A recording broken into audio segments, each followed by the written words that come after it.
চিপাঝাৰৰ ৰাজনীতি এতিয়া গৰম হৈ উঠিছে। চিপাঝাৰৰ বিধায়ক পৰমানন্দ ৰাজবংশীৰ বাবে এতিয়া চকুৰ কুটা দাঁতৰ শাল হৈ পৰিছে একাংশ তেওঁৰে দলৰ সদস্য নেতা। বিৰোধীৰ পৰা তেখেতে ইমান প্ৰত্যাহ্বান পোৱা নাই যিমান তেখেতে মিত্ৰজোঁটৰ যিসমূহ নেতা আছে তেখেতসকলৰ পৰা প্ৰত্যাহ্বান পাইছে। কুলি কেতেকীৰ আৰু কাউৰীৰ প্ৰভৰ ঘটা বুলি কৈছে চিপাঝাৰ সমষ্টিত, আৰু কাউৰী বুলি উল্লেখ কৰিছে বনমালী শৰ্মাৰ নাম। বিজেপিৰ যুৱনেতা বনমালী শৰ্মা মোৰ সৈতে আছে আৰু তেওঁৰ পৰা অকণমান জানিবলৈ যত্ন কৰিছোঁ। আপোনাক স্বাগতম জনাইছোঁ।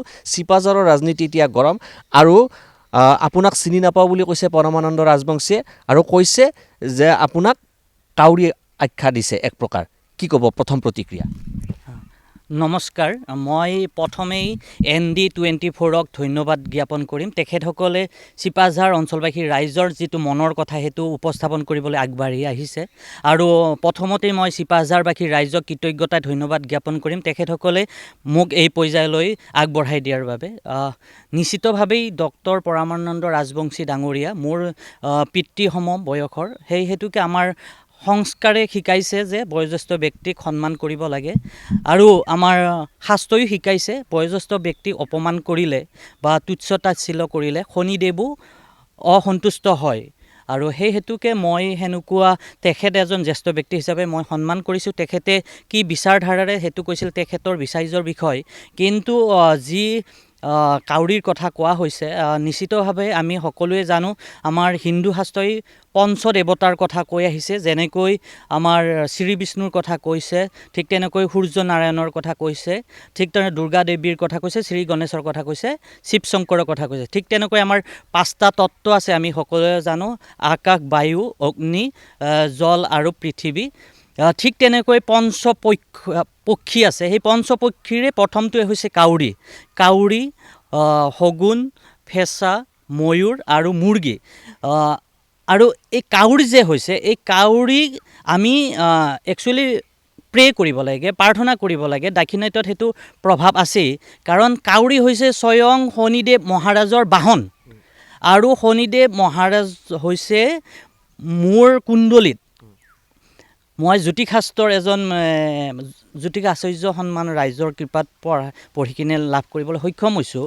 মই খুব মানুহ আৰু সেই শনিদেৱৰে বাহন কাউৰীক যদি মোৰ লগত তুলনা কৰিছে মই আনন্দিত হৈছোঁ, কাৰণ শনিদেৱে ন্যায় বিচাৰ কৰে। আমি জানো নৱগ্ৰহৰ ভিতৰতে মহাৰাজ নাম দিয়া হৈছে শনিদেৱক, আৰু শনিদেৱৰ প্ৰকোপৰ পৰা ৰক্ষা পাবলৈ মানুহে কাউৰীক যদি ভোজন কৰায় শনিবাৰে বা আমি কুকুৰক কেতিয়া বেয়া ব্যৱহাৰ কৰিব নালাগে। শনিবাৰে যদি সন্ধিয়া কুকুৰক বা কাউৰীক আমি অন্ন দিওঁ তেতিয়াহ'লে শনিদেৱৰ প্ৰকোপৰ পৰা আমি মুক্তি পাওঁ বুলিহে জানো। সেই হেতুকে তেখেতে কওঁতে মই বেয়া পোৱা নাই, ভালেই পাইছোঁ। কিন্তু এটা কথা ক'ব লাগিব, মোৰ অলপ দুখ লাগিছে। দুখটো এনেকুৱা ধৰণৰ, তেখেতে চিনি নাপাওঁ বুলি কোৱাটো অলপ দুখ পাইছোঁ, কাৰণ তেখেতে হাড়ে হিমুজুৱে মোক জানে। মোৰ বিয়াত আহিছে, তেখেতে টিকট পোৱাৰ পিছতেই তেখেতে নিজেই হওক বা ওপৰৰ মানুহে কোৱাৰ কাৰণে তেওঁ মোৰ ঘৰত আহি মোক গামোচা পিন্ধাইছে, মই তেওঁক গামোচা পিন্ধাইছোঁ, আছে মোৰ তাত ফটোবোৰ। মই দেখিছোঁ 2019 চনত তেখেতৰ যেতিয়া আপোনাৰ নিৰ্বাচনী প্ৰচাৰ হৈছিল আপুনি তেখেতৰ বাহনৰ পিছপিনি আছিল, সেই দৃশ্য আমি প্ৰত্যক্ষ কৰিছোঁ। এতিয়া তেওঁ আপোনাক চিনি নাপাওঁ বুলি কৈছে। ক'ৰবাত নহয় ক'ৰবাত তেখেতে শংকিত হৈছে নেকি যে তেখেতে এবাৰ চিট হেৰুৱাব, এই ধৰণৰ শংকিত হৈছে নেকি? চাওক, সেইটো আপোনালোকে দেখিছে বা ৰাইজে দেখিছে, মই নিজে ক'বলৈ বেয়া পাইছোঁ। আমি কৰ্মই ধৰ্ম, কৰ্মণ্য বাধিকাৰস্তে মা ফলেষু কদাচন, গীতাত খুব সুন্দৰকৈ কৈছে। আমি কৰ্ম কৰি গৈছোঁ আৰু তাৰ ফল ঈশ্বৰে দিব, আৰু আমি শত্ৰুতা কৰাৰ প্ৰয়োজনীয়তা নাই বুলি ভাবোঁ। আমি একে দলৰে ব্যক্তি হিচাপে নিশ্চিতভাৱে তেখেতৰ প্ৰতি মোৰ শ্ৰদ্ধা আছে, তেখেতেও আমাক মৰম কৰিব বুলি ভাবোঁ, কাৰণ বয়োজ্যেষ্ঠ হিচাপে সেইটোৱে আমি বিচাৰোঁ। আৰু আগন্তুক সময়ত আমি সমিলে কাম কৰি গ'লে বেছি ভাল হ'ব বুলি ভাবোঁ দলৰ স্বাৰ্থত। আৰু তেখেতেও টিকট নিজাকৈ ল'ব নোৱাৰে, ময়ো টিকট ল'ব নোৱাৰোঁ। টিকট দিয়াৰ কাৰণে ঊৰ্ধ্বতম কৰ্তৃপক্ষ নিশ্চয় বহি আছে, তেখেতসকলে নিৰীক্ষণ কৰি আছে। আৰু যদি আমি সৎ পথত আমাৰ ৰাইজৰ হকে কাম কৰি আছোঁ তেতিয়াহ'লে নিশ্চিতভাৱে বিজেপি এটা এনেকুৱা দল যিয়ে গ্ৰাছৰুটৰ মানুহক তলৰ পৰা উঠাই আনি ওপৰলৈ লৈ যায়। মই বহুত কষ্টত ডাঙৰ হোৱা এগৰাকী ব্যক্তি, সেই হেতুকে নিশ্চিতভাৱে আমি ইয়াত সুফল পাম বুলি ভাবোঁ। আমাৰ একে সকলোতকৈ গ্ৰহণযোগ্য ব্যক্তি, বিশ্বব্যাপী সকলোতে নাম খ্যাতি লাভ কৰা নৰেন্দ্ৰ মোদীদেৱ, তেখেতে কি পৰ্যায়ৰ পৰা আজি দেশখনক চলাবলৈ শাসনভাৰ ল'বলৈ সক্ষম হৈছে আমি জানো। তেখেত তেখেতলোকৰ জৰিয়তে আমি অনুপ্ৰাণিত হওঁ সেইকাৰণে এই দলৰ প্ৰতি শ্ৰদ্ধা ভক্তি আছে আমি বহুত দিনৰ পৰাই নিষ্ঠা সহকাৰে কৰি আছোঁ কেতিয়াবা গণতান্ত্ৰিক পৰম্পৰাত যদি কোনোবাই টিকট বিচাৰিলে বেয়া পায় সেইটোতো আৰু মই ক'ব পৰা বিধৰ বস্তু নহয় বিগত সময়ছোৱাতো আমি বিনন শইকীয়াদেৱ আছিলে তেতিয়া MLA তেখেতৰ সময়তো আমি সজোৰে দাবী উত্থাপন কৰিছোঁ ৰাইজে বিচৰাৰ কাৰণে মই কৰাতকৈ ৰাইজে বিচাৰিছে আপোনালোকে যদি চাই বিগত কিছু সময়ত হয়তো অসমৰ 126টা বিধানসভাৰ ভিতৰতে চিপাঝাৰবাসী ৰাইজৰ আস্ফালন হৈছে বা বিচাৰিছে যে বনমালী শৰ্মাক আমি বিচাৰিছোঁ বিজেপিৰ ঊৰ্ধ্বতম কৰ্তৃপক্ষক আহ্বান জনাইছে যে তেখেতসকলে আমাক আগবঢ়াই দিব লাগে তেনেকুৱা এটা আহ্বান জনাইছে সেই হিচাপত মই তেওঁলোকৰ প্ৰতি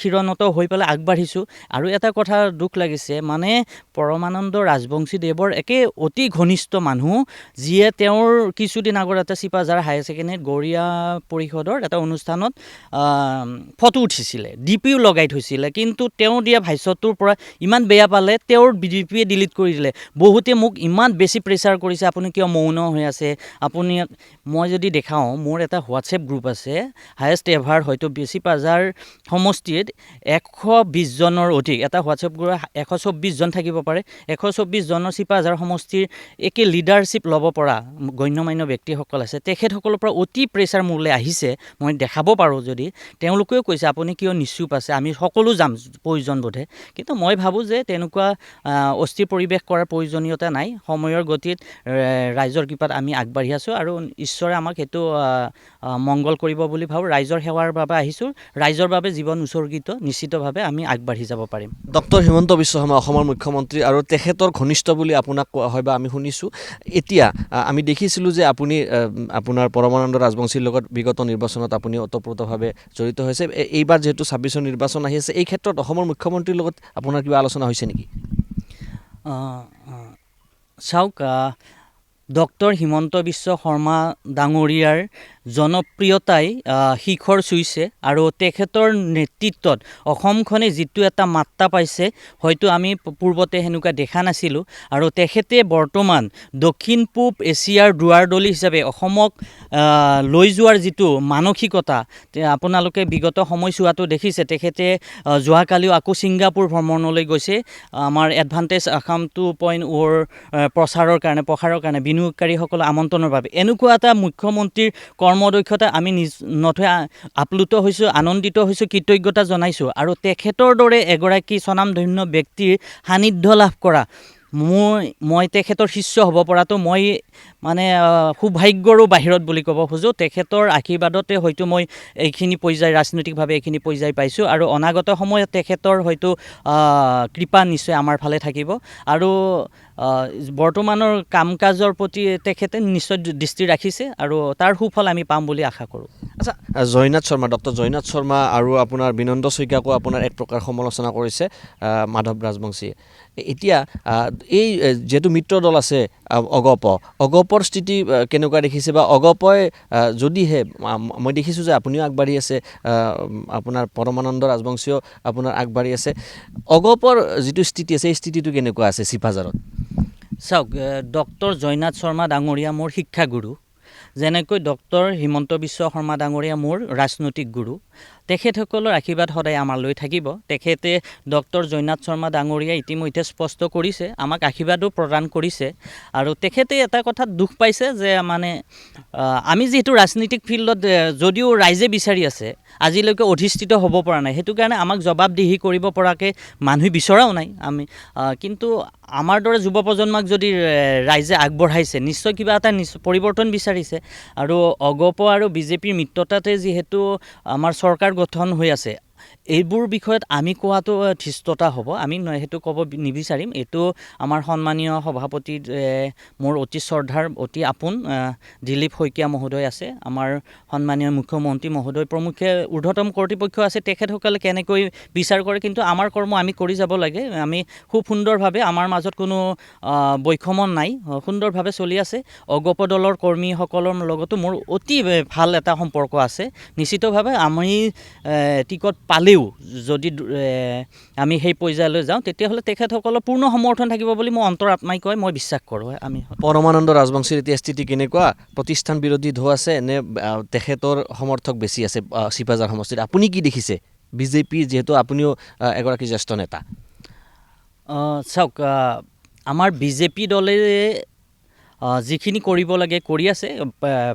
মানে ব্যক্তিগতভাৱে চবৰে নিজৰ কৰ্মসূচীৰ জৰিয়তে আগবাঢ়ে আৰু তেখেতৰ যিখিনি সাধ্য অনুসাৰে কৰি গৈ আছে আৰু মই মোৰ অনুযায়ী কৰি আছোঁ বা এজিপিৰ কিন্তু এইটো গোটেইখিনি আমাৰ সংঘ আছে, নতুবা আমাৰ ঊৰ্ধ্বতম কৰ্তৃপক্ষই বিচাৰ কৰিব কোনে কৰিছে কোনে নকৰিছে। কিন্তু এইটো চিপাঝাৰ সমষ্টিটো বিজেপিৰ দখলত থকা এটা সমষ্টি আৰু খুব বেছি যদি চাই আপোনালোকে প্ৰাইমাৰী মেম্বাৰশ্বিপ যে লৈছিলে তেতিয়া আমাৰ মোৰ দেন 75,000 তাত প্ৰাইমাৰী মেম্বাৰেই আছে।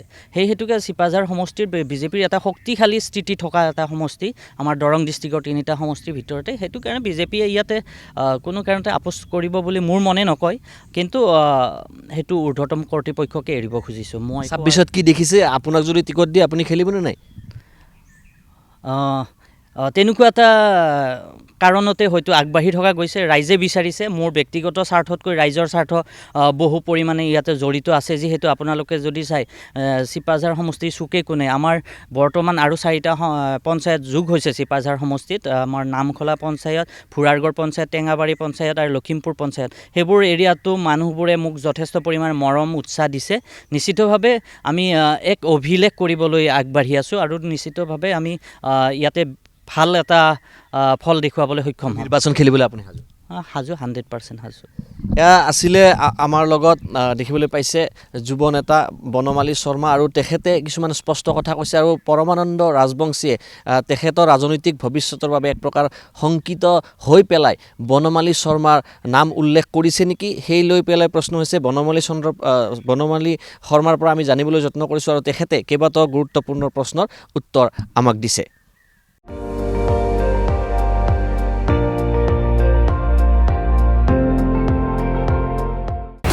আপুনি চাই আছে ND24, সৰ্বশ্ৰেষ্ঠ নহয় সৰ্বোত্তমৰ দৌৰত।